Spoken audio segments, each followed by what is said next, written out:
बिस्मिल्लाहिर्रहमानिर्रहीम अस्सलाम वालेकुम and a very good morning to all of you नाज़रीन। कैसे हैं आप सब?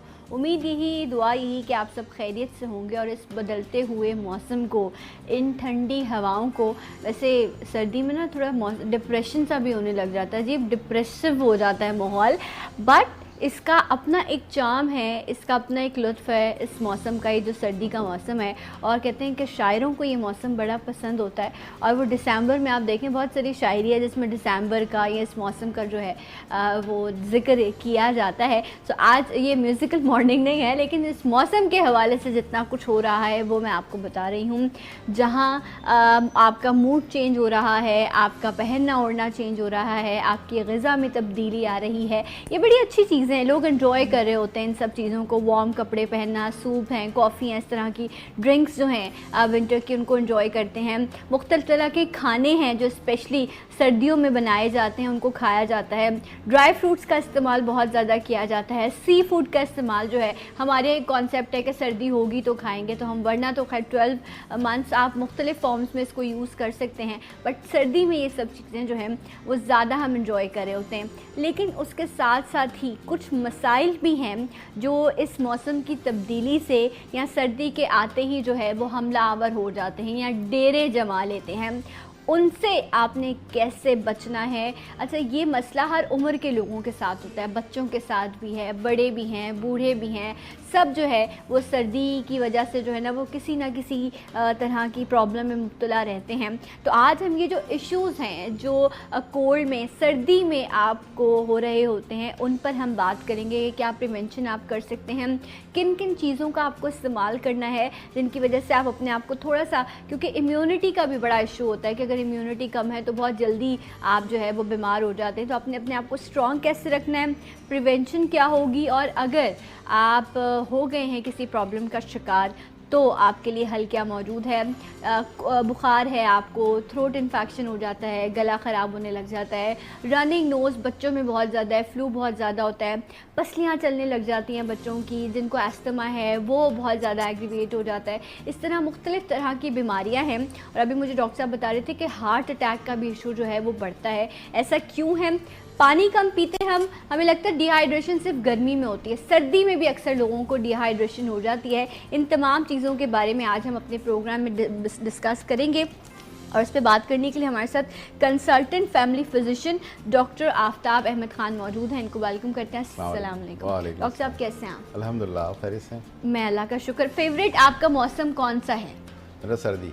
सर्दी है, आप एंजॉय करते हैं? बिल्कुल सर्दियाँ। क्या ज़्यादा एक्साइटमेंट होती है कि सर्दी आएगी तो ये वाली चीज़ जो है ये मुझे सर्दी की सबसे अच्छी लगती है? एक तो फ़िश, जैसे आपने कहा, बहुत ज़बरदस्त फ़िश होती है। बाकी ये कि उसको खाने पीने के बहुत सारे मौक़े होते हैं, क्योंकि उमूमन पानी कम पिया जाता है, पेट खाली होता है, तो आप ज़्यादा जो है वो ग़िज़ा ले सकते हैं। तो खाने पीने में मज़ा आता है। जैसे मूंगफली हो गई, ड्राई फ्रूट जैसे आपने जिक्र किया, वो बहुत ज़्यादा जो है इस्तेमाल शुरू हो जाता है। फिर घर में खाने पकने शुरू हो जाते हैं कि जी आप गाजर का हलवा बना लें, ये हलवा बना लें, तो एक बड़ा अच्छा माहौल सा हो जाता है सर्दियों में। फिर ये होता है कि सारे लोग जुड़ के घर में बैठे हुए होते हैं। गर्मी में तो एक दूसरे से अलग अलग भाग रहे होते हैं, सर्दियों में जो है वो एक कमरे में सब बैठे हुए हैं, एक जगह बात कर रहे हैं, लिहाफ में बैठे हुए हैं, बातचीत हो रही है, तो एक बड़ा अच्छा माहौल हो जाता है। तो आई लव विंटर्स। आपको विंटर्स पसंद है? अच्छा, कब ये भी है ना जो आप वो जो आपके मफलर्स हैं, कोट्स हैं, डिफरेंट तरह की आपकी ड्रेसिंग जो है वो आप एंजॉय कर लेते हैं। लेकिन एक कुछ लोगों को इशूज़ ऐसे भी हैं क्योंकि ड्राइनेस बहुत हो जाती है इस सीज़न में ना, तो बालों का गिरना, कुछ लोगों की स्किन बहुत अच्छी हो जाती है, कुछ की ओवर ड्राई हो जाती है, वो भी उसमें परेशान हो जाते हैं, क्रैक हील्स हैं, ये सारी चीज़ें ऐसी हैं, ये ऐसे इशूज़ हैं जिनको आई थिंक आप मैनेज कर सकते हैं। It's all about management. और वो मैनेजमेंट उस वक्त शुरू होती है जब ये चेंज ओवर आने लगता है। जब एक बार चेंज आ जाता है फिर तो नॉर्मल हो जाता है, आप रूटीन में आ जाते हैं। अच्छा डॉक्टर साहब, ये तो चेंज ओवर वाला स्पेल होता है ना जिसमें ना गर्मी है ना सर्दी है, इस वक्त ज़्यादा प्रॉब्लम में आ रहे होते हैं सब लोग ना। अच्छा, हमें क्योंकि हम मोहताज हैं कोयटा के, कोयटा में सर्दी होती है तो वहाँ से कुछ हवाएं हमारी तरफ आ जाती हैं, तो हम भी सर्दी को एंजॉय कर लेते हैं, तो हम उनके मौसम का इंतज़ार करते हैं अपने लिए।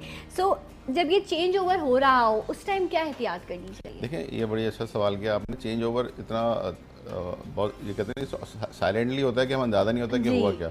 अभी देखिए, हम मौसम में एकदम तब्दीली आना शुरू हुई कि सुबह में थोड़ी सी पानी जो है आपको जब आप वॉशरूम में जाते हैं वो ठंडा लगना महसूस होता है, या पंखा जो है आपका, सबके पंखे जो रेगुलेटर है सबको याद आ गया कि पंखा स्लो कर दें, एसी बंद कर दें। तो अभी आहिस्ता ग्रेजुअली चेंजेस आ रही हैं। और ये ग्रेजुअली चेंजेस आती हैं, इसमें जो जितने भी वायरसेस हैं या जर्म्स हैं या बग्स हैं वो ज़्यादा ग्रो करते हैं, ठीक है। और जब वो ज़्यादा ग्रो करते हैं तो ज़्यादा अटैक करते हैं आपके ऊपर कि आपको जो है वो खुदा न खास्ता कोई बीमारी जो है वो उसका पेश खैमा हो सके।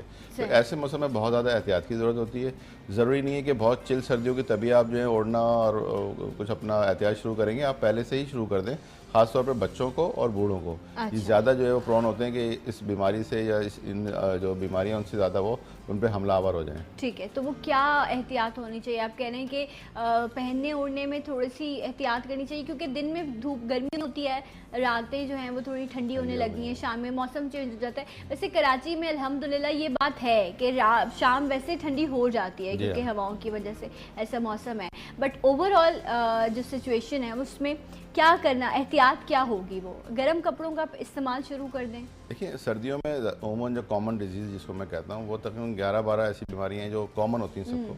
उसमें सबसे पहले जो है वो कोल्ड, जो आप देखें जिसको हम हुरफाम में कहते हैं कोल्ड हो गया जी, ठंड इसको लग गई या इसको जो हो गया।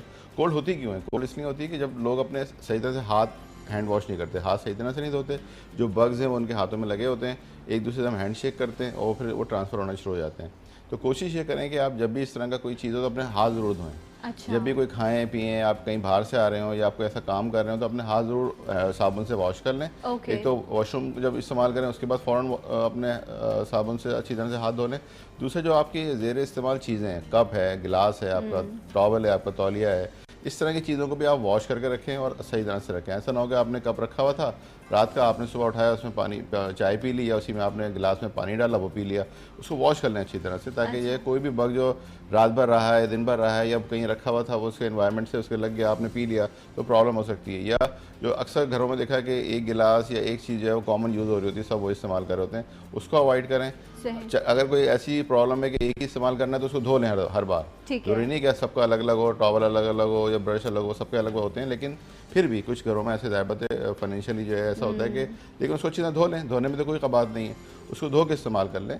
और ये कोल्ड जो है ये नॉर्मली हर घर में और इसमें सीज़न में ज़रूर होता है, ये इसलिए इससे ये एहतियात तो ये मतलब आप कह रहे हैं ये वायरल की तरह है कि एक से दूसरे को जो है वो लग जाता है। वो कहते हैं ना सर्दी हो गई है अब। अच्छा, इस सर्दी के होने में आपकी बॉडी में टेम्परेचर भी रेज हो जाता है और फिर आपको जो है वो नज़ला, ज़ुकाम और इस तरह की परेशानी, और ये अपना एक वक्त लेता है। डॉक्टर साहब, ये बड़ा इशू है, इसका ट्रीटमेंट क्या हो? क्योंकि वायरल में आप क्या करें, एंटीबायोटिक इस्तेमाल करें, बुखार को कम करने की दवा क्या करना चाहिए? वायरल में देखें, वायरल का अपना एक लाइफ स्पैन होता है, वो उसको 5 दिन, 7 दिन, 15 दिन, 14 दिन, जो भी उसका लाइफ साइकिल वो पूरा करके जाता है। लेकिन क्योंकि जब ये होता है इन्फेक्शन तो हमारी बॉडी की रेजिस्टेंस कम हो जाती है। खतरा ये होता है कि खुदा ना खास्ता कोई और उसको दूसरी को बीमारी ना हो जाए, कोई निमोनिया ना हो जाए, कोई और उसको इन्फेक्शन जो सुपरसीड ना हो।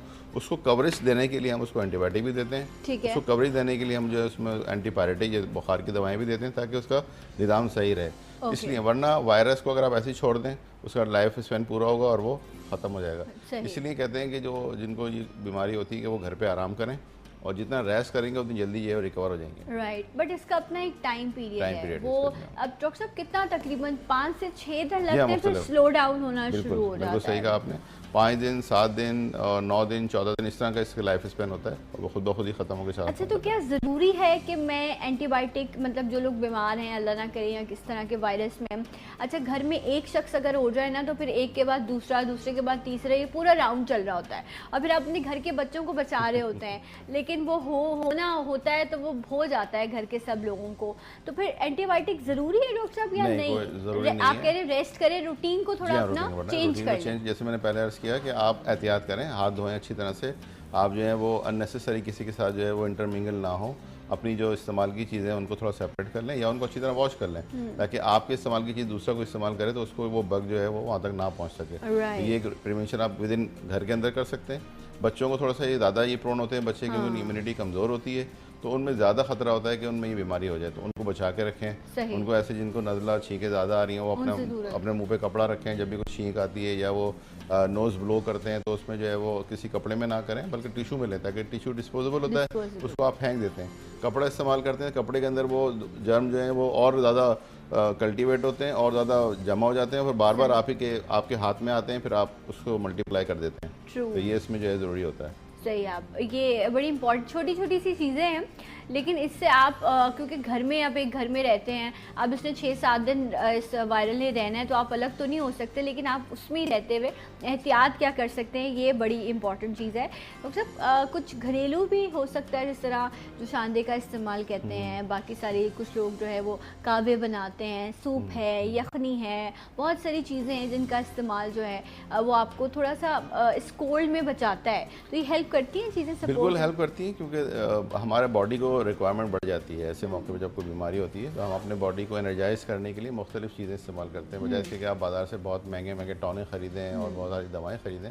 जो घर की रेमेडी है खाने पीने वही इस्तेमाल, जैसे आपने कहा कि सूप है उसका हम इस्तेमाल बढ़ा दें, इसी तरह से घर में और जूसेस हैं उसका हम बढ़ा दें, गाजरें आ जाती हैं, गाजर का जूस हम निकाल कर रोज़ाना पिएँ, विटामिन ए भी होता है, स्किन के लिए भी और आंखों के लिए बहुत अच्छा है। इस तरह जैसे अब कीनू आ जाएगा अभी, विटामिन सी की एक वाफिर मकदार पूरी भरी हुई, वो उसका इस्तेमाल रखें, अपने जूस निकाल लें या वैसे रोज़ाना 1-2 कीनू ले लें।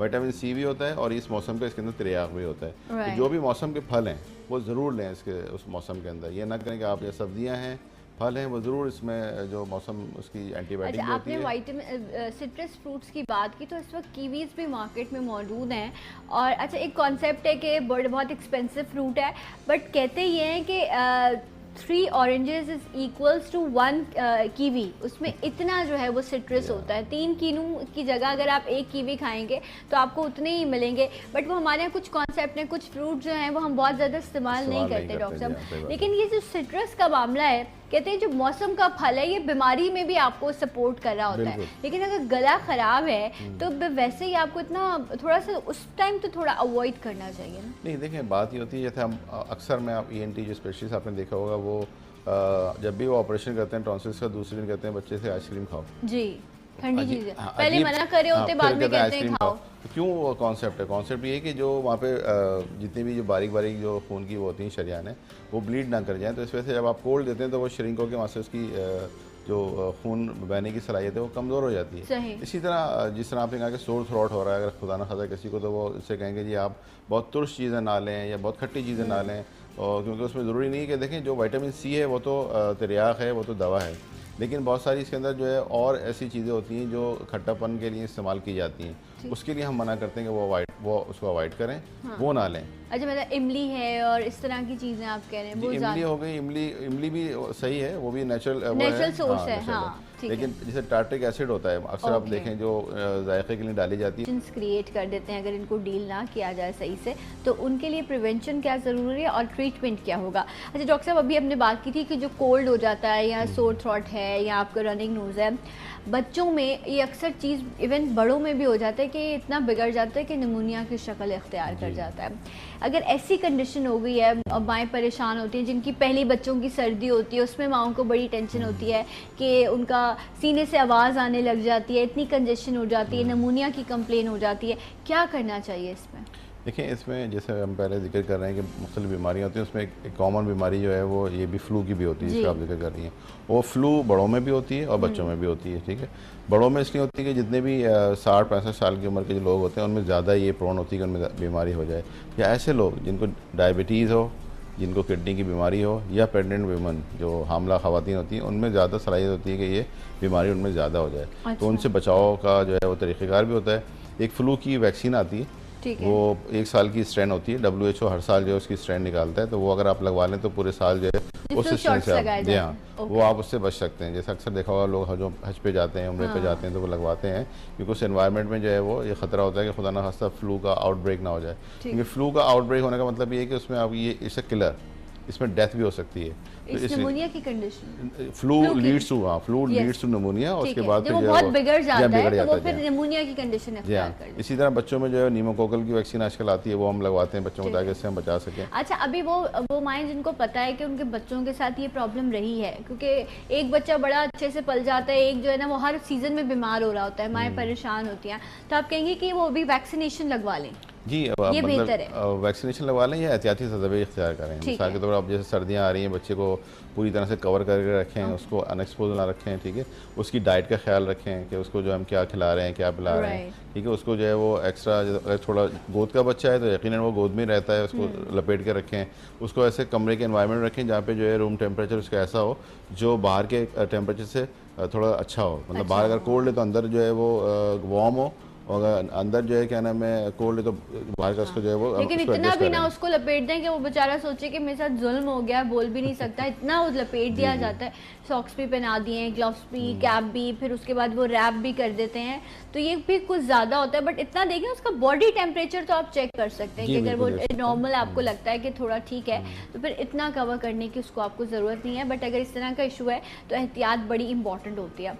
इसी तरह एक चीज़ है जो सर्दी में बहुत ज़्यादा बढ़ जाती है, वो पेशेंट जो एस्मा के पेशेंट हैं उनके साथ बड़ी प्रॉब्लम होती है कि वो इसको कैसे कंट्रोल करें, उन्हें क्या करना चाहिए? हाँ बिल्कुल सही कहा आप। जैसे सीज़न आ रहा है, ये एज़मा, काफ़ी पेशेंट जो है एज़मा के हमारे पास आते हैं कि जैसे जो ही सर्दी शुरू होती है वो एज़मा के उनको अटैक शुरू हो जाते हैं। तो एज़मा भी जो है वो ऐसी बीमारी जो फिर अगर कंट्रोल ना की जाए तो खुदा न खास्ता जो है वो जान भी ज़ाया हो सकती है अगर आप टाइम भी इसको ना कर सकें। सांस ही नहीं ले पा रहे, या सांस ही नहीं ले पाते। तो इसमें सबसे ज़्यादा एहतियाती होती है कि अगर आप किसी ऐसे इन्वायरमेंट में जहाँ पे अंदर जो है बहुत गर्म है कमरा, और आप एकदम फिर बाहर ठंडे वाले उसमें ना जाएँ, थोड़ा सा एडजस्ट करें फिर उसके बाद जाएँ। अक्सर आपने जगह देखा होगा कि जब जो जहाँ पे बाहर अंदर बहुत ज़्यादा सर्दी होती है तो वो बीच में एक थोड़ा सा उनका स्पेस होता है जहाँ थोड़ी देर खड़े हों, फिर दरवाज़ा खुलता है जब आप गर्म में जाएं या सर्दी में जाएं। तो इस तरह थोड़ा खुद एहतियात कर लें कि अगर आप बहुत ऐसे कमरे में जहाँ पे हीटर चल रहे हैं, या जैसे कराची में तो खैर हीटर नहीं चलते, लेकिन जो हमारे नॉर्दर्न एरियाज़ हैं या जो पंजाब के एरियाज हैं, जी हाँ, वहाँ हीटर चलते हैं, इस्लामाबाद में चलते हैं। तो आप हीटिंग वाले रूम से एकदम बाहर कोल्ड वाले में ना जाएँ, थोड़ा सा अपने आप को जो है बॉडी को एडजस्ट होने दें, फिर उसके बाद जाएँ। इसी तरह से ऐसा एनवायरनमेंट जैसे आप बाहर हैं, बहुत ज़्यादा ठंड थी, आप एकदम अंदर आना चाहते हैं, थोड़ा सा बॉडी को एडजस्ट होने दें, उसके बाद गर्म वाले में जाएँ। तो ये जो वेरिएशन ऑफ टेम्परेचर है ना, ये ज़्यादा एज़मा को जो है वो प्रोवोक करता है और उसको बढ़ाता है। दूसरा आप ये देखेंगे एज़मा जो है दो तरह का होता है, एक कार्डियक एज़मा होता है, एक एलर्जिक एज़मा होता है। आप ये देखेंगे आपके एनवायरनमेंट में आपकी चीज़ों में कौन सी ऐसी चीज़ आ रही है जिससे आपको जो है वो सांस की प्रॉब्लम हो रही है। मसला जैसे परफ्यूम्स हैं, डस्ट है, ठीक है, पेंट है, कुछ लोगों के वहाँ घर में परिंदे होते हैं, उनका जो फर उड़ता है उससे है, कारपेट, लोगों को जो कारपेट से फर उड़ता है वो हैं, जब घर में जो लोग झाड़ू लगा रहे होते हैं या वैक्यूम कर रहे होते हैं उससे जो फ्यूम निकलते हैं उससे प्रॉब्लम होती है। तो ये थोड़ा सा आप अगर आप स्टडी कर लें, क्योंकि अगर एक जो पेशेंट होता है तो आप इन चीज़ों से बच सकते हैं। आप अपने नाक को कवर करके रखें, नाक और मुंह को, जब भी इस तरह की कोई चीज़ हो, या अगर आप ट्रैवल कर रहे हैं गाड़ी में या बाइक पे, ठीक है, तो आप कवर करके रखें। और अक्सर मैंने देखा है लोग हेलमेट जो है वो बजाय सर में पहनने के अपनी टंकी को पहना देते हैं, टंकी के आगे रखा होता है। तो बजाय इसके का मौसम आगे आप पहन के रखें ताकि आपको एनवायरनमेंट में धुआं ये वो आपको ना लगे। अगर आप गाड़ी में सफ़र कर रहे हैं तो अपना शीशा ऊपर करके रखें ताकि जो इतना पोल्यूशन है एनवायरनमेंट में वो आपको ना पहुंच सके। ये कुछ चंद एहतियात होती हैं जिनसे आप बच सकते हैं। फिर वरना आप दवाओं की तरफ चले जाते हैं, फिर हॉस्पिटलाइजेशन हो जाती है। ऐसे लोगों की इम्यूनिटी भी बहुत कम होती है, उन पे ये कोल्ड हो गए, वायरल्स हो गए, बहुत जल्दी अफेक्ट करते हैं, बहुत उन्होंने लाजमी बीमार होना होता है। लेकिन ये एक ऐसी चीज़ है जो आपको पता चल जाता है कि आप इस चीज़ के जो है वो पेशेंट हैं। फिर इवन के जो आपके लिए पम्प्स आ रहे होते हैं वो आप ज़रूर इस्तेमाल करें डॉक्टर साहब, वो भी न्यूबलाइज किया जाता है, वो बड़ा हेल्पफुल होता है। लेकिन लोग पम्प्स का इस्तेमाल नहीं करते इतना, वो कहते हैं हम आदी हो जाएंगे इस चीज़ के। हालांकि आपका सांस बहाल हो जाता है, सांस नहीं आ रहा होता, इतनी बुरी कंडीशन हो जाती है जिनको जब अटैक आते हैं एस्मा के, जिन लोगों के साथ। तो ये इस कॉन्सेप्ट को आप कैसे क्लियर करेंगे? देखिए कुछ हमारे माशरे में बहुत सारी चीज़ें प्रिवेल करती हैं, मतलब उनका बहुत ज़्यादा जो है वो मिक्स है। जैसे मिसाल के तौर पर इंसुलिन है, अगर आप इंसुलिन किसी को लगा दें आखिरी इलाज है अब तो बस मेरा काम हो गया। इसी तरह पफ है, पफ लेना ही समझते हैं कि जैसे एक टैबू है कि अगर मैं किसी के सामने लोगों अच्छा आपको सांस की बीमारी है, क्या हो गया आपको, तो वो एक टैबू के तौर पर लोग नहीं ले पाते, सिर्फ गोलियां खाते रहते हैं, स्टीरॉयड की गोलियां खाते रहते हैं जिससे वजन भी बढ़ता है। आपके गुर्दों पे, आँखों पे, दिल पे बहुत बुरे असर आते हैं उन स्टीरॉयड्स के। खा के जो है वो अपने आप को इस काबिल कर लेते हैं कि फिर कोई और दवा असर ही नहीं करती उन पर। तो मैं हमेशा यही उनको तजवीज़ करता हूँ कि देखें आप एक पफ लेने से अगर आपकी ज़िंदगी आसान हो रही है तो आप इन दवाओं से तो बच रहे हैं, क्योंकि उस वो जो पफ होता है उसके अंदर जो दवा हम देते हैं वो डायरेक्ट जाके आपके उस जगह लगती है जहाँ पे ज़रूरत होती है। आप गोलियाँ खाते हैं, ओपन करती है, आपकी सांस बहाल हो जाती है। जब गोलियाँ खाते हैं या इंजेक्शन लेते हैं तो वो आपकी सर्कुलेशन में आती है। गोलियाँ आपके पहले मैदे में जाएंगी, फिर उसका जो है वो वहाँ पे वो हल होंगी, फिर आपकी सर्कुलेशन में आएंगी, तो कितना टाइम लगेगा। ये नुकसान भी बहुत है पूरी बॉडी को, जिस रास्ते से गुजरेंगे उसको नुकसान पहुंचाएंगी। ये पफ एक वाहिद वो चीज़ है जो फ़ौरन अटैक करता है जहाँ पर आपको जो प्रॉब्लम होती है। अगर आपकी कंजेशन हो रही है तो डायलेशन कर देता है ताकि आपका जो एक्सचेंज ऑफ गैसेज है, ऑक्सीजन का, कार्बन डाइऑक्साइड, वो बहाल हो जाए और आप प्रॉपर्ली जो है वो सांस लेना शुरू कर दें। तो हमेशा वो लोग जो इससे अवॉइड करते हैं उनको चाहिए कि पफ ज़रूर लें, जैसे भी डॉक्टर उनको प्रिस्क्राइब करता है। मुख्तलिफ तरह के पफ आते हैं, वो ले सकते हैं। अगर वो पफ ऐसा भी आपने एक लिया, कुछ लोगों को कई कई दिन ज़रूरत नहीं पड़ती, कई महीने उनके साथ इस तरह का प्रॉब्लम नहीं होता, तो दूसरे क्या कहेंगे, दूसरों को कोई फिक्र नहीं है। आप अपनी फिक्र करें कि ये सांस ही का तो रिश्ता है जो जिसने ज़िंदगी से जोड़ा हुआ है, यही मुश्किल हो जाएगा तो फिर आप अपना गुजारा कैसे करेंगे। अच्छा डॉक्टर साहब, ऐसे पेशेंट्स के लिए तो पफ्स ज़रूरी हैं, न्यूबलाइजर्स अपने घर में होना ज़रूरी हैं, क्योंकि आप अक्सर यूज़ कर रहे होते हैं, वो मास्क सेम मास्क है, वो घर के 2-4 लोग यूज़ करें, वो भी गलत, मशीन एक है बट आप मास्क जो है वो अलग रख सकते हैं। उसको एवरी टाइम आप वॉश कर लें। मैं ये कहता हूँ जब भी आप मास्क अगर एक ही मास्क से 2 बच्चे हैं, 3 बच्चे हैं, बड़ा है, तो उसका वॉश कर लें, ताकि जो फ्यूम्स हैं वो उसको वॉश होने के बाद वो दोबारा से स्टेराइज हो जाता है, वो आप इस्तेमाल कर सकते हैं। या फिर ये कि स्पेसर आते हैं, अगर आप खुदा ना खासा वो नहीं ले सकते पफ, तो वो पफ को आप उस स्पेसर में लगाते हैं जी, उसको पफ कर देते हैं और फिर उस स्पेसर से आराम से ले सकते हैं, क्योंकि अक्सर लोगों को जो है वो पफ लेने का तरीका जो है वो नहीं सीख पाते। लेकिन स्पेसर इजी है, बच्चों के लिए भी इजी है और ओल्ड एज जो लोग होते हैं उनके लिए भी इजी है, बड़ों के लिए भी इजी है, क्योंकि वो जब भी पफ करते हैं आधी दवा बाहर निकाल देते हैं, आधी जो अंदर जाती है, पैसे का भी ज़या होता है। उससे बेहतर है आप स्पेसर ले लें, स्पेसर के अंदर आप पफ करें और वो स्पेसर से सक कर लें। तो बहुत ईजी मीन्स हैं जो आजकल मार्केट में अवेलेबल हैं। अगर आप चाहें कि ये अपने आप को जो सही रख सकते हैं, तो मुझे नहीं समझता कि इसमें कोई मुदायका है, आप ले सकते हैं और ज़िंदगी को आसान कर सकते हैं। राइट, तो ये और अब तो जब भी आप पफ्स भी लेने जाते हैं तो वो साथ आपको सजेस्ट करते हैं कि जिस तरह स्पेसर जो हैं वो आपने लेने हैं, और इट्स रियली गुड, ये आपको बहुत हेल्प करते हैं। अच्छा डॉक्टर साहब, कोई हल मौजूद है इस्तेमाल का? कहते हैं वैसे एज के साथ साथ जो है ये थोड़ा सा स्लो होता रहता है, इसका ऐसा है मामला अस्थमा के साथ? जैसे मैंने कहा कि कुछ हर चीज़ के कुछ ट्रिगर पॉइंट्स होते हैं, अगर आप उन ट्रिगर पॉइंट से नहीं गुजरेंगे तो आपको प्रॉब्लम नहीं होगी। ठीक है ना। अगर जैसे खुदा ना खासा मुझे परफ्यूम से किसी से एलर्जी है या मुझे ऐसे एनवायरनमेंट से एलर्जी है, मैं जो ही उस एनवायरनमेंट में जाऊँगा मुझे प्रॉब्लम शुरू हो जाएगी।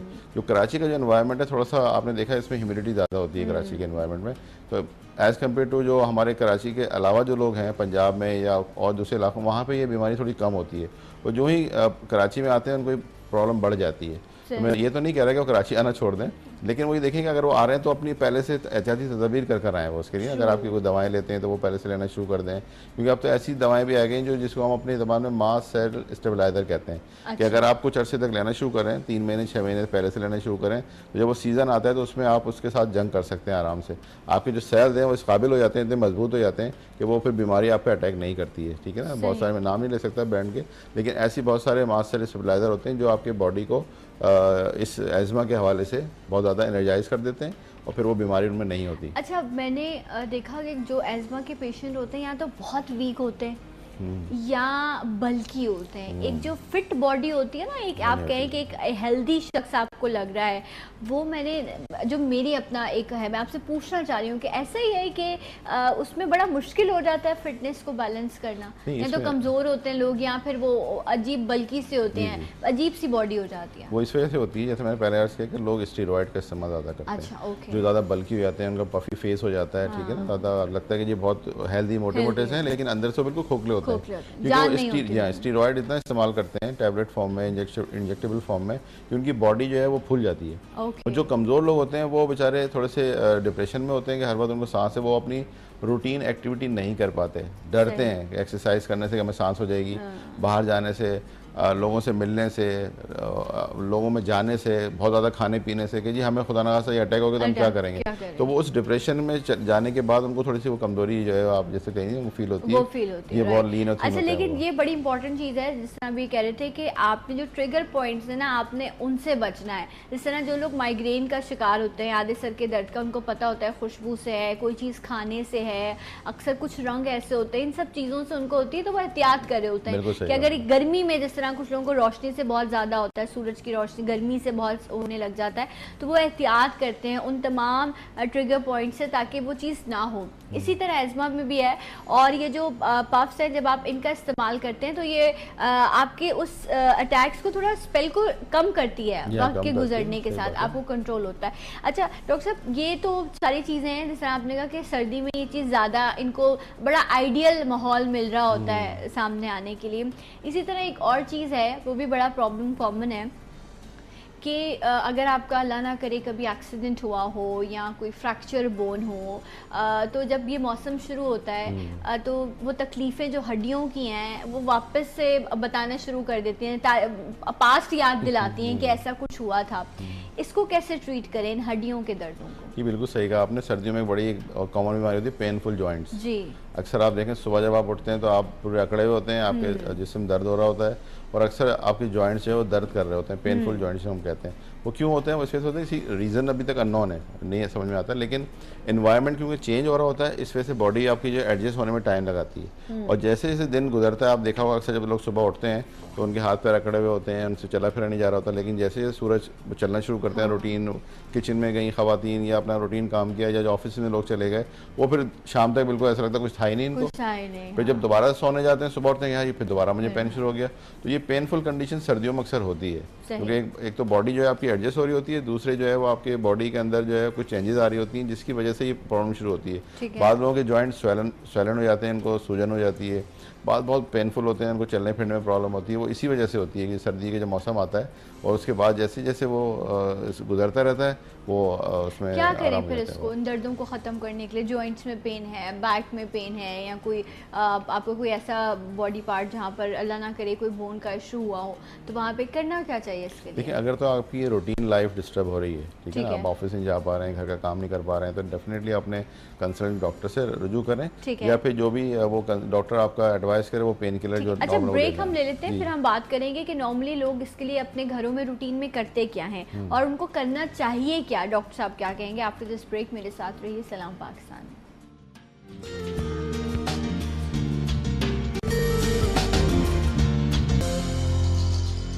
Once again welcome back. सलाम पाकिस्तान नाज़रीन, आप सबको एक बार फिर से खुशामदीद कहते हैं। डॉक्टर आफ्ताब हमारे साथ मौजूद हैं और हम ये जो सर्दियों में आने वाले मसाइल हैं, बीमारियां हैं, इन पर हम बात कर रहे हैं। मुख्तलिफ़ तरह की बीमारियां, कोल्ड है, फ्लू है, थ्रोट में इन्फेक्शन हो जाता है, नमोनिया है, एज़मा है, इस पर डॉक्टर साहब ने बात की। इस वक्त हम बात कर रहे थे कि जो जॉइंट्स में या हड्डियों में जो दर्द शुरू हो जाती है।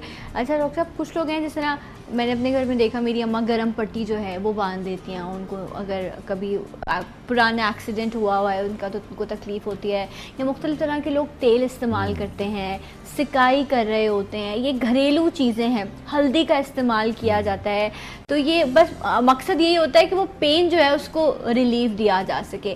सो आप क्या सजेस्ट करते हैं, क्या करना चाहिए? कोई चीज़ आप वैसे ही नॉर्मल घर में भी कर सकें जो चीज़, या आप कहते हैं कि इसके लिए प्रॉपर ट्रीटमेंट से गुजरना होगा? जैसे मैंने पहले गुजारिश की आपसे कि अगर आपकी रूटीन लाइफ डिस्टर्ब हो रही है, ठीक है, आप चल नहीं फिर नहीं पा रहे, ऑफिस ज्वाइन नहीं कर पा रहे, घर का रूटीन काम नहीं कर पा रहे, तो डेफिनेटली अपने डॉक्टर से कंसल्ट करेंगे ये वजह क्या हो रहा है। ज़रूरी नहीं है कि सिर्फ हर चीज़ सर्दियों की वजह से हो रही हो। अगर पहले कोई अंडरलाइंग डिजीज़ है, जैसे आपने कहा फ्रैक्चर्स होते हैं, कुछ प्रॉब्लम है, वो दोबारा से जो इमर्ज हो जाते हैं, दोबारा से यहाँ क्या नाम है उभर के आ जाते हैं, या आपका क्या नाम है बहुत ज़्यादा यूरिक एसिड बढ़ गया है, सर्दियों में आपने ज़्यादा खाना खाया, गोश्त खाया, आपका यूरिक एसिड बढ़ गया, अब आपको पेन शुरू हो गया, आप समझ लेंगे नहीं जी वो सर्दियों की वजह से हो रहा है, क्योंकि पहला वाला जो दर्द था वो दोबारा हो रहा है, या खुदा ना खासा कहीं आप डायबिटिक हैं, आपको चोट लग गई, आपको अंदाज़ा ही नहीं हुआ और आपको दर्द शुरू हो गया, तो वो ज़रूर अपने डॉक्टर से कंसल्ट करें। अगर रूटीन जो नॉर्मल जैसे हम बात कर रहे हैं कि रूटीन लाइफ में जो चीज़ें होती हैं उसके लिए डेफिनेटली आप घर में जैसे तेल होते हैं, जैतून का तेल है, या बहुत सारे लोग बनाते हैं, माएँ जो है बच्चों को जो है वो अक्सर छोटे बच्चे जो होते हैं, जी हाँ,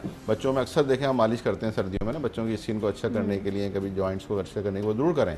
उसको आई रिकमेंड कि वो ज़रूर करना चाहिए, ताकि बच्चे की सर्कुलेशन जब तेज़ होती है ब्लड की तो हर चीज़ अच्छी होती है, वहाँ पे सारी न्यूट्रिशन भी जा रही होती हैं और जो जरासीम है वो भी मर रहे होते हैं। तो आपको अपनी जो सर्कुलेशन को तेज़ करने के लिए ज़रूर मसाज करना चाहिए, चाहे वो जॉइंट्स का हो, चाहे वो बॉडी का हो, चाहे बच्चों का हो, बड़ों का ज़रूर करना चाहिए। सही, हाँ, ये बड़ा इंपॉर्टेंट है। और कुछ ये अब जब न्यू बॉर्न बेबीज़ होता है उसमें भी इस चीज़ को बहुत रेकमेंड किया जाता है, ताकि ब्लड सर्कुलेशन अच्छी होगी तो वो बॉडी बड़ी एक्टिव हो जाती है।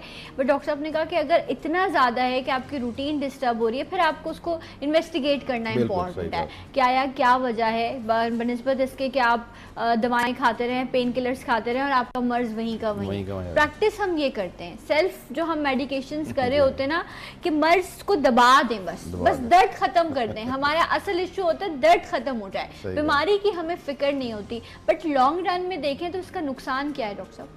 देखिए जितनी भी सेल्फ मेडिकेशन उसका बहुत ज़्यादा नुकसान है। सबसे बड़ा नुकसान तो ये जो आप दवाएं जब जाके लेते हैं, एक तो अपने अंदर बॉडी रेजिस्टेंस प्रोड्यूस कर देते हैं। मिसाल देता हूँ, एक आर्मी है, उसको उसके 100 लोग हैं, उसको मारने के लिए कम से कम आपको 110 लोग तो भेजेंगे आप। अब ये तो नहीं हो सकता उसको 10 लोग भेज देंगे या उनको मार के आ जाओ। हमारा बिल्कुल एग्जैक्टली ये होता है। अगर 100 जरासीम की वहाँ स्ट्रेंथ है, हमने मिसाल के लिए एक गोली दी, हमने कहा जी ये 500 मिलीग्राम की गोली है, ये आप खा लें, आपने 5 दिन खानी है। अब वो जब वो काउंटर पे गए मेडिकल स्टोर पे, जो डॉक्टर बने हुए होते हैं वहाँ साहिबान, वो कहते हैं जी 2 ये खा लो, 2 ये खा लो, सही हो जाओगे। अब उसने अंडर डोज दवा ली, उससे क्या हुआ, आर्मी मरी नहीं, आर्मी और चौकन्ना हो गई कि अब आओ तो हम तुम्हें और मारेंगे। तो बिल्कुल एग्जैक्टली यही होता है कि जो जरासीम और वायरसेस होते हैं, उसको जो है क्या नाम है, आप मारने के लिए उसकी पूरी स्ट्रेंथ तो दें आप। जब स्ट्रेंथ देंगे नहीं तो होगा। दूसरा, जो आप दवाएं लेते हैं पेन किलर, ये वो आपके वो दूसरे जो आपके जो ऑर्गन्स हैं उनको डैमेज करते हैं। मिसाल के तौर पर हर दवा का एक ये होता है कि उसका जो खात्मा होता है वो मुख्तलिफ ऑर्गन से होकर होता है। वो लिवर में जाती है, किडनीज में जाती है, उसके बाद फिर वो पेशाब और हमारे जो फजले के ज़रिए निकलती है। तो वो जो अमल है उसमें अगर आपने जो है वो बग़ैर किसी डॉक्टर के ले ली तो आपके गुर्दे फेल होने का ख़तरा है, ठीक है, आपके जिगर पे असरात हो सकते हैं, आपके मैदे पे असरात हो सकते हैं। अक्सर आप देखें लोग जो पेन किलर लेते हैं उनको अल्सर की शिकायत हो जाती है। तो उसकी वजह ये होती है कि वो बग़ैर किसी जस्टिफिकेशन के खाए जा रहे होते हैं। आज ये बीमारी, ये दवा खा लो, अच्छा मेरे भाई ने खाया था, मेरे वालिद साहब ने खाया था, मेरे चाचा ने खाया था, उनको आराम आ गया था, मैं भी ये खा लेता हूँ। या पड़ोस में गए थे, वो पढ़ा लिखा डॉक्टर उसकी बात पे भरोसा नहीं करेंगे, साथ बैठे हुए पे हमें ज़्यादा भरोसा होता है। बट ये एक प्रोसेस है, एक टाइम पीरियड है। जिस तरह कुछ दवाएं हैं जो ट्वाइस अ डे ली जाती हैं, कुछ वंस अ डे हैं, क्योंकि उनका प्रोसेस लॉन्ग होता है। तो ये आपका, और मैंने कुछ लोगों को देखा है, कुछ मरीज बड़े टाइम से जो है उनको ये होता है इतने बज गए हैं बस अब मुझे दवा लेनी है, और कुछ लोगों को बिल्कुल फिक्र नहीं होती, वो तो दवाएं बीच में भी रोक देते हैं। तो मुख्तलिफ तरह के आपको पेशेंट्स ऐसे मिल रहे होते हैं। बिल्कुल, देखिए हर दवा का एक लाइफ साइकिल होता है।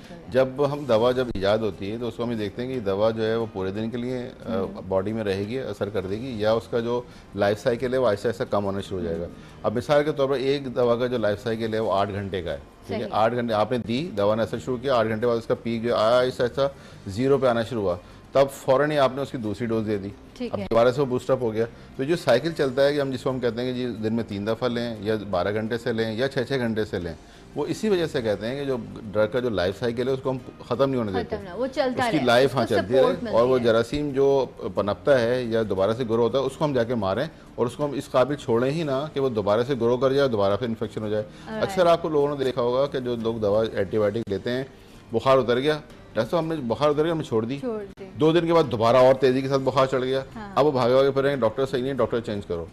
ये नहीं देख रहे कि आपने हरकत क्या की थी, ठीक है ना, पूरा नहीं किया। पूरी आपने दवा ली नहीं, आपने दवा बीच में छोड़ दी, वो जरासीम दोबारा से जनाब तनावर बन गए। 3rd जनरेशन तक आ गई है मेडिसिन एंटीबायोटिक में, क्योंकि जरासीम इतना जो है ना वो तेज़ हो गया है, उसको भी पता चल गया है कि जो है मैं कहाँ कैसे मुझे हमलावर होना है, तो इसलिए दवाओं को भी इतना स्ट्रॉन्ग बट मैनेजमेंट बड़ी इंपॉर्टेंट है। अच्छा, यहाँ एक और प्रॉब्लम भी है सर्दी में, जो मैं और आप हम सब करते हैं कि पानी का इस्तेमाल जो है वो बहुत कम कर देते हैं हम, और ग़िज़ाएँ जो हैं वो बड़ी हैवी ले रहे होते हैं हम। सर्दी में वज़न भी बढ़ जाता है क्योंकि इतनी मुख्तलिफ तरह की चीज़ें और खाने आप खा रहे होते हैं।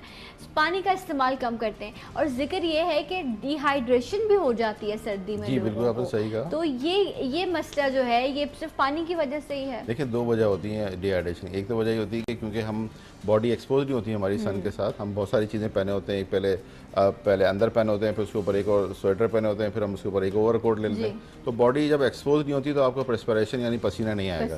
जब पसीना नहीं आएगा तो आपका जो पानी जो है वो निकलेगा नहीं। हम ये समझते हैं कि ये पानी की जो कमी है हमारी, वो हमें प्यास नहीं लग रही, क्योंकि अल्लाह ताला का एक निज़ाम है, सेंसर लगे हुए हैं, जो ही पानी की कमी होती है हमें दिमाग में मैसेज आता है कि जी पानी की कमी हो रही है, पानी पिए, तो आप पानी पीना शुरू करते हैं। और अल्लाह ताला ने हमारे ज़बान के चारों इर्द गिर्द जो है सेंसर लगाए हुए हैं। हम पानी पूरा मटका या पूरा घड़ा या पूरा फ्रिज क्यों नहीं पी जाते? जो ही हम 1 या 2 गिलास पीते हैं, सेंसर वहाँ पे इंडिकेशन देता है कि बस अब पूरी हो गई, अब आप बंद कर दें, ठीक है ना। फिर दोबारा जब अल्लाह ताला जो है हमारी बॉडी के अंदर रिक्वायरमेंट कम होती है पानी की, दोबारा सेंसर जाता है, प्यास लगती है। वो प्यास जो है वो सेंसर है। वो सर्दी में क्या होता है कि सर्दी में उमूमन हम क्योंकि एक्सपोज नहीं होते सन से, हम ज़्यादा मेहनत नहीं करते, बॉडी कवर होती है, पसीना आता नहीं है, कमी नहीं होती, हम समझते हैं प्यास ही नहीं लगती आपको, राइट। तो प्यास जब नहीं लगती आप समझते हैं सही है, प्यास नहीं लगती, पानी क्यों पीऊँ मैं, सारा दिन नहीं पीते, ये गलत होता है, ठीक है ना। आप यकीनन आप यूरिन पास कर रहे होते हैं, आप और दूसरी चीज़ें जो है वो कर रहे होते हैं, तो पानी तो निकल रहा है ना आपका। आप पानी अगर प्रॉपर नहीं लेंगे तो आपको पानी की कमी हो जाएगी, इसी वजह से फिर ड्राइनेस ऑफ स्किन होती है। आपने अक्सर देखा हो डैंड्रफ की शिकायत हो जाती है, अक्सर सर्दियों में अक्सर लोग होती है, बहुत ज़्यादा स्किन फटने लगती है, होंठ खुश्क हो जाते हैं, अक्सर आपने देखा होगा कोल्ड सोर्स हो जाते हैं। हाँ। आपने देखा कोल्ड सोर्स ना, कभी होंठ के यहाँ पर, कभी होंठ में ना, यहाँ पे देखा होगा आपने, अक्सर जो लोगों के यहाँ पे कट से जाते हैं, ये क्या हो गया जी, उसको हम कोल्ड सोर्स कहते हैं, हर्पीस जिसको हम कहते हैं। अच्छा, तो ये भी पानी की कमी की वजह से, पानी की कमी की वजह से भी, और इसकी वजह से भी कि जो ड्राइनेस होती है स्किन के अंदर ना, उसकी वजह से हो जाती है। तो ये अपना लाइफ पूरा 7 से 10 दिन पूरा करके खुद ब खुद खत्म हो जाता है, तो इसके लिए इतनी परेशान होने की जरूरत नहीं है, लेकिन ये होती है, इसकी एहतियात करनी चाहिए कि अगर आप इस तरह की चीज़ हो रही है तो आप देखेंगे आपके पानी की कमी हो रही है, या आप कौन सी ऐसा अमल कर रहे हैं जिसकी वजह से प्रॉब्लम है। अक्सर सर्दियों में ये जिसको हम कोल्ड सोर्स कहते हैं, ये भी हो जाती है। हाँ, हार्डली हम शायद 3-4 ग्लास भी मैक्सिमम पूरे दिन में पानी पी पा रहे होते हैं विंटर्स में, लेकिन ये गलत है, इससे भी आपको डिहाइड्रेशन हो जाती है। तो आई थिंक आप जो आपको एक बताया जाता है कि 10 से 12 ग्लास कहा जाता है नॉर्मली, डॉक्टर विंटर्स में भी यही है कि इतना ही पानी पीना है, क्योंकि चले समर में तो एक मौसम की भी रिक्वायरमेंट होती है, बट सर्दी में आप क्या सजेस्ट करेंगे, कितना 2-3 ग्लास कम कर लें आप, चलें। अगर आप समझते हैं कि जी मैं बहुत सर्दी लगती है पानी पीने से, तो आप ये कि अगर आप बहुत ठंडा पानी नहीं, तो ठंडा पानी पीने की ये भी तो कॉन्सेप्ट है ना कि पीना है तो भी ठंडा पानी पीना है। रूम टेम्परेचर पानी पिया नहीं जाता, आदत नहीं है, हम लोगों को आदत ही नहीं डाली गई कि वो कुनकुन, अच्छा कुछ लोग हैं सुबह उठ के वो हल्का कुनकुना पानी पीते हैं, तो वो भी फायदेमंद है, या आप कहते हैं नहीं सिर्फ रूम टेम्परेचर इज फाइन? मैं तो कहता हूँ कि दुनिया की सबसे बड़ी जो पॉपुलेशन है चाइना, इत्तेफाक से मेरा जाने का इत्तेफाक हो, जब हम सुबह हम गए खाने में, उन्होंने ना मैं थोड़ा सा नीम गर्म कुनकुना पानी, हम परेशान कि शायद इसमें कोई पत्ती डालेंगे, क्या होगा, ये क्यों है, तो पता है नहीं, यही पीना होता है। तो वहाँ पे अक्सरियत देखें आप चाइनीज़ की, वो नीम गर्म पानी ही पीते हैं, वो ये ठंडा पानी नहीं पीते। उससे क्या असर होता है, जो ही पानी आपके मैदे के अंदर जाता है, मैदे का भी एक टेम्परेचर है अंदर, ठीक है। अगर आप बहुत ठंडा एक्सट्रीम पानी जो हमारे यहाँ उमूमन पिया जाता है, फ्रिज से बोतल निकाली, पानी डाला, पी लिया, अब बॉडी जो हमारा मैदे का टेम्परेचर है वो कुछ और है, हम ऊपर से कुछ और टेम्परेचर डाल रहे हैं, तो वो अजीब एक जंग हो जाती है अंदर जाके कि ये क्या हुआ। अगर आप उसी के फेमिलर टेम्परेचर का पानी जिसमें डालेंगे तो आपका निज़ाम हाज़मा सही रहेगा। अच्छा। आपकी जो चर्बी जो जिसको हम कहते हैं ना, वो उसकी एक्यूमुलेशन कम हो जाएगी, आप नॉर्मल जो है वो आपका खाना डाइजेस्ट होकर और वो बॉडी से निकल जाएगा। जब हम बहुत यख पानी ठंडा पी लेते हैं तो वो ये प्रॉब्लम करता है। तो चाइनीज़ में ये उनकी रूटीन है कि वो हमेशा जो है वो लूक गर्म वाटर या नीम गर्म पानी पीते हैं, वो ठंडा पानी नहीं पीते वो। सही। और हमारे यहाँ तो बर्फ़ उसको बॉटल को या जग को भी पसीना आ रहा होता है, हमें इतना ठंडा पानी जाए वो पीने के आदी हैं, बट ये गलत है, गलत प्रैक्टिस है। बहुत हैवी खाना खा लिया उसके बाद हमें बहुत ठंडी जो है ना, और चिल्ड ड्रिंक क्रेविंग हो रही होती है इस चीज़ की आपको ना, कि आपको ठंडी चीज़ चाहिए उससे बाद, क्योंकि हमें प्रैक्टिस इस तरह की कराई गई है। अब हमें कोई कहे गर्म पानी, आपके घर कोई मेहमान है, आप उसको गर्म पानी देंगे, वो कहेंगे, वो समझेगा कि ये चाहता ही नहीं है कि मैं इसके घर आऊँ, ये मेरे साथ गलत कर रहा है। कि ये स्लोली ग्रेजुअली ये चेंज आएगा थ्रू योर प्रैक्टिस। आप इस चीज़ की अवेयरनेस क्रिएट करें अपने अंदर भी, लोगों में भी, तो ये जो सेहत के मसाइल हैं ये छोटी छोटी चीज़ों से हल हो सकते हैं। एक चीज़ का आपने जिक्र किया था स्टार्ट में कि हार्ट अटैक जो है, आप मुझे बता रहे थे कि वो भी सर्दियों में ज़्यादा बढ़ जाते हैं, ऐसा क्यों? लेकिन सर्दियों में इसलिए हार्ट अटैक ज़्यादा बढ़ते हैं कि जो हार्ट है हमारा, ठीक है, उसको हम ज़्यादा काम करवाते हैं। उमूमन क्या होता है कि जो सर्दियों में ब्लड प्रेशर ज़्यादा होने का खतरा होता है, क्योंकि जब आपकी जो जितनी भी आर्टरीज है ना सर्दियों में वो सुकड़ती हैं, ठीक है, जब सुकड़ती हैं तो ब्लड प्रेशर बढ़ता है आपका। तो हार्ट को ज़्यादा काम करना पड़ता है as compare to all this, क्योंकि आपकी बॉडी को रेगुलेट करने के लिए हार्ट को ज़्यादा पंप करना पड़ता है ब्लड, ताकि जो आप ठंड हो रहा है उसको हम एक्यूमुलेट करके बाहर के एनवायरनमेंट से सही करें। जब आप हार्ट से ज़्यादा काम कराएंगे और हार्ट पहले से कुछ थोड़ा बहुत जो है उसको अगर प्रॉब्लम है तो वो फिर फ़ौरन एहतजाज करता है, वो हार्ट अटैक की सूरत में जो है वो नमूदार होता है। तो ऐसे मरीज़ जिनको खुदा ना खास्ता ये प्रॉब्लम है, जिनका हाई कोलेस्ट्रॉल भी है, जिनको ब्लड प्रेशर बहुत ज़्यादा होता है, या उनको जो है वो एंजाइना का ख़तरा होता है, उनको चाहिए कि ख़ास एहतियात रखें। बहुत एक्सट्रीम कोल्ड में ना निकलें। अच्छा। जब भी बाहर निकलें बहुत ओढ़ लपेट कर निकलें, ठीक है, अपने ऊपर बॉडी को कवर करके रखें।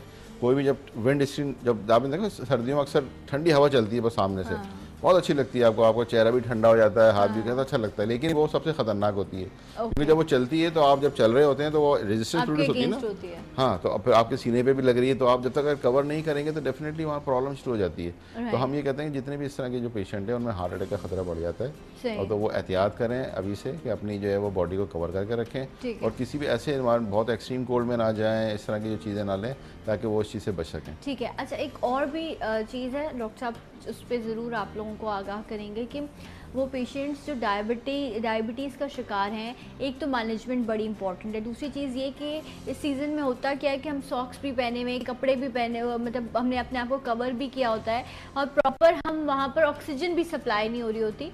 तो गैंग्रीन मैंने देखा है कि इस मौसम में लोगों को जो है ना वो बड़ा इश्यू होता है कि गैंग्रीन हो जाती है। जो डायबिटिक पेशेंट हैं इस सीज़न में ज़्यादा ये प्रॉब्लम होता है। तो डॉक्टर साहब इसको कंट्रोल करने के लिए क्या करना चाहिए? नहीं, बहुत अच्छा टॉपिक आपने, क्योंकि अभी हम ये पूरा ये मना भी रहे हैं। कल 14 नवंबर थी वर्ल्ड डायबिटीज़ डे, पूरा वीक ही पूरा मंथ चलेगा नवंबर का ये। इसमें आपने अच्छा एक टॉपिक उठाया, गैंग्रीन। गैंग्रीन देखें पूरे साल हो सकता है, ज़रूरी नहीं कि सर्दियों में ज़्यादा हो, लेकिन सर्दियों में मन ये होता है कि आप क्योंकि आपका चीज़ें एक्सपोज नहीं होती, आपको अंदाज़ा नहीं होता। जब ज़्यादा डायबिटीज़ अरसे की हो जाती है तो आपका जो टांगें वो सुन हो जाती है, हमें अंदाज़ा नहीं रहता कि हम चप्पल पहने हुए या नहीं पहने हुए, या हमारे पैर में कील चुभ गई है, या कहीं या चलते में सोफे से टकरा गया हमारा पैर, या किसी लकड़ी से लग गया, हमें बिल्कुल अंदाज़ा नहीं हो पाता। और वो आहिस्ता आहिस्ता जो ग्रो करता रहता है वो बन जाता है ज़ख्म, और उसके बाद जो है क्या नाम है वो फिर वहाँ पे हमें खुदा ना खासा जो है उसको राइट। तो आप एहतियात चेक करते रहें डेली, उसकी सफाई रखें। सफाई बड़ी इंपॉर्टेंट है, उससे आपको पता चलता रहता है कि अल्लाह ना करे कोई चीज़ है तो जाकर उसको प्रॉपर ट्रीटमेंट कराएं, वरना जो है ऑर्गन्स भी ज़ाया हो जाते हैं, कटवाने पड़ जाते हैं, ऐसी कंडीशन हो जाती है। डॉक्टर साहब थैंक यू सो मच, बहुत शुक्रिया। एंजॉय करें विंटर्स को, आप लोग भी एंजॉय करें, लेकिन हमारे साथ हम ब्रेक लेते हैं, मिलेंगे आपसे ब्रेक के बाद। सलाम पाकिस्तान।